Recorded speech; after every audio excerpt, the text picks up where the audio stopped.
terkait dia mengatakan bahwa 1 minggu lagi akan pelaku yang terjadi di Subang ini akan diketemukan.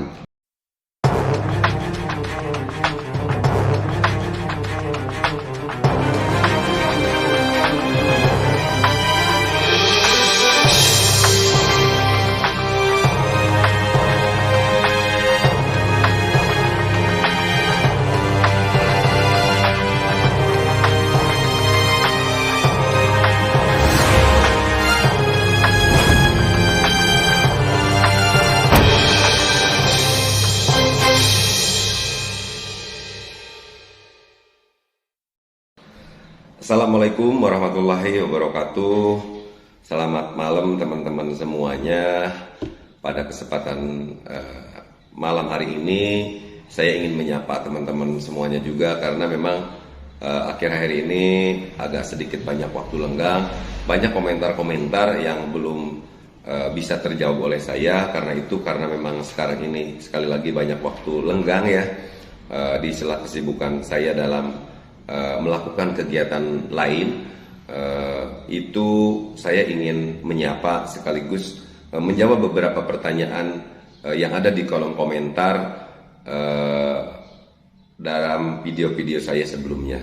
Teman-teman semuanya, saya ceritanya juga dalam kesempatan malam hari ini itu saya ingin nanti teman-teman berkomentar ya, menurut pendapat teman-teman semuanya. Mudah-mudahan itu jadi inspirasi juga buat saya. Dan apabila ada hal yang mungkin bisa saya jawab juga, insya Allah, karena sekarang waktunya sedikit lenggang sambil kita menunggu ya, saya akan jawab. Nah, oke teman-teman, pada kali ini yang akan saya bahas adalah terkait kegiatan saya di dalam memberikan informasi terkait kasus yang ada di Subang ini. Nah, tentang hal itu banyak yang berkomentar positif, ada yang komentar negatif pun ada. Tapi itu tidak masalah teman-teman semuanya. Saya ucapkan terima kasih kepada teman-teman semuanya ya.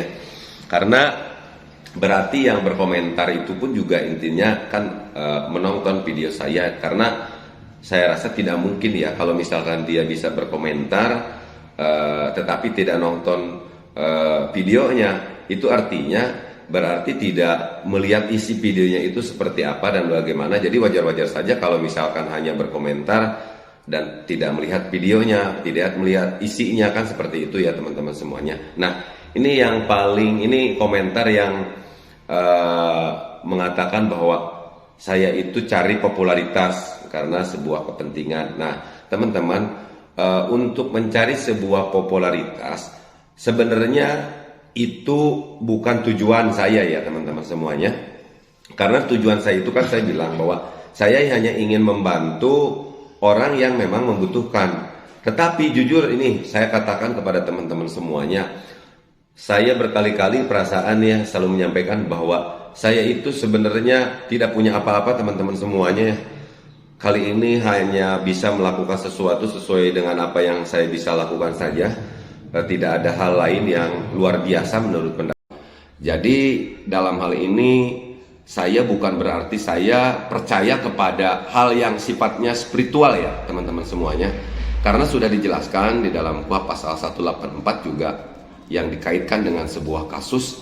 Itu yang pertama adalah mungkin keterangan saksi, keterangan dari para ahli, petunjuk, surat, dan keterangan daripada terdakwa itu sendiri. Nah teman-teman semuanya, jadi sekali lagi untuk kasus Subang, saya secara pribadi tidak mengaitkan dengan hal-hal yang sifatnya spiritual sebetulnya.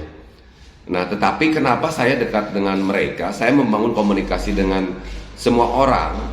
Dalam hal ini juga contohnya Kisodo ya, yang kita tahu memang membahas masalah spiritual. Nah teman-teman semuanya, Kisodo sendiri juga menyampaikan di channel saya bahwa yang namanya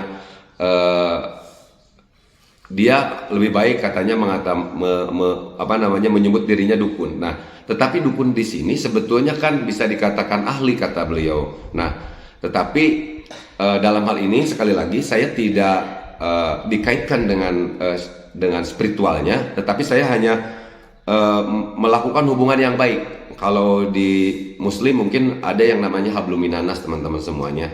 Nah, kenapa seperti itu? Karena saya berpikir begini teman-teman semuanya ya. Jadi saya itu merasa bukan berarti tidak baik ya, karena sesuatu yang saya lakukan juga belum tentu baik menurut orang lain. Tetapi misalkan pada waktunya misalkan sholat, terkadang saya lambat atau bagaimana, sehingga saya mempunyai pemikiran bahwa orang yang dekat dengan Allah itu, dengan Tuhan itu, biasanya itu orang yang bisa dikatakan ijabah doa. Harapannya kita seperti itu. Jadi selama memang, jadi yang namanya orang itu, siapapun itu, hanya dijadikan sebagai media saja, sebagai sarana aja, syariat saja. Karena pada hakikatnya kita hanya kepada Allah lah kita memohon pertolongan, meminta petunjuk, dan mungkin kita juga menyembah ya teman-teman semuanya. Nah, jadi sekali lagi dalam hal ini saya sama sekali tidak mengaitkan kasus ini dengan hal-hal spiritual. Contoh begini teman-teman, saya akan sedikit membahas nih. Ini kita bahas sahabat kita yang saat ini sudah besar channelnya, yaitu Kang Denny Darko nih di Jakarta mungkin ya.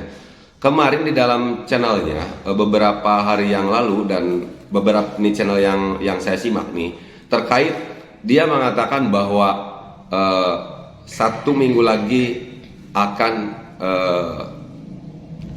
pelaku yang terjadi di Subang ini akan diketemukan.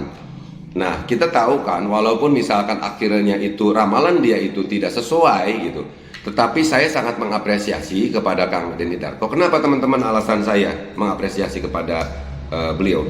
Karena kan dia juga mengatakan bahwa yang namanya ramalan itu, baik Kang Denny Darko maupun Mbak Rara maupun teman-teman yang lain yang meramal itu kan mengatakan bahwa ramalan itu bisa benar dan bisa salah. Tetapi satu hal yang saya dianggap itu baik, karena apa? Karena ini menyangkut sebuah keyakinan ya teman-teman, menyangkut sebuah optimisme. Jadi saya pernah menyampaikan juga kepada teman-teman, yang pertama hal yang paling mendasar adalah niat. Jadi innamal amalu biniat. Bagaimana niat kita, tujuannya itu seperti apa dan bagaimana. Nah, sekarang kalau berbicara tentang hakul yakin, saya melihat ekspresi wajah Kang Denny Darko pada saat dia menyampaikan, mengecam pelaku pembunuhan yang terjadi di Jalan Cagak Subang ini. Dia menunjukkan sekali lagi kemarahan. Dia ingin menunjukkan bahwa dia itu ingin secepatnya juga untuk pelaku yang terjadi di Jalan Cagak ini bisa cepat terungkap. Nah, itu artinya itu adalah sebuah doa beliau, sebuah harapan Kang Denny Darko untuk bagaimana kasus yang terjadi di Jalan Cagak ini dapat cepat terungkap. Nah, teman-teman semuanya, kalau sesuatu yang ini ada kaitannya dengan sebuah kehidupan menurut pendapat saya, nanti menurut temannya.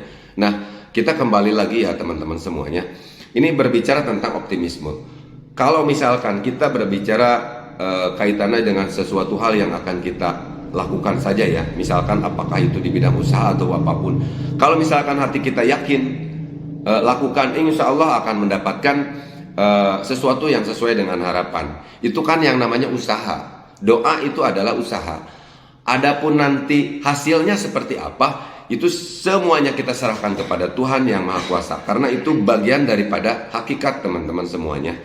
Nah, itulah teman-teman yang saya mungkin bisa jelaskan kepada teman-teman semuanya ya, terkait saya selalu membangun komunikasi dengan siapapun, apakah dia itu mau dukun, mau paranormal, mau apapun. Saya membangun komunikasi bukan berarti saya percaya terhadap hal-hal yang seperti itu, karena saya juga punya keyakinan sendiri ya teman-teman. Tetapi setidaknya dari hal itu saya dapat lebih mengenal orang, karena memang walaupun kita berbeda-beda kan teman-teman semuanya ya, sudah disatukan bahwa kita itu bangsa Indonesia yang memang memiliki tujuan, memiliki niat yang sama untuk bagaimana hidup kita itu bisa bermanfaat untuk diri kita sendiri, keluarga, masyarakat, bangsa dan negara. Nah teman-teman, tetapi apapun komentar teman-teman, silahkan jangan sungkan untuk berkomentar, karena komentar teman-teman ini sangat penting bagi saya. Sekali lagi saya ucapkan terima kasih kepada teman-teman semuanya atas saran dan nasihatnya. Demikian dari saya, dan sebelumnya saya selalu mengajak kepada teman-teman semuanya, marilah kita berkarya nyata sebagai bentuk peduli kita pada sesama. Wabillahi taufiq wal hidayah wal inayah wal barokah. Wassalamualaikum warahmatullahi wabarakatuh. Semangat. Merdeka.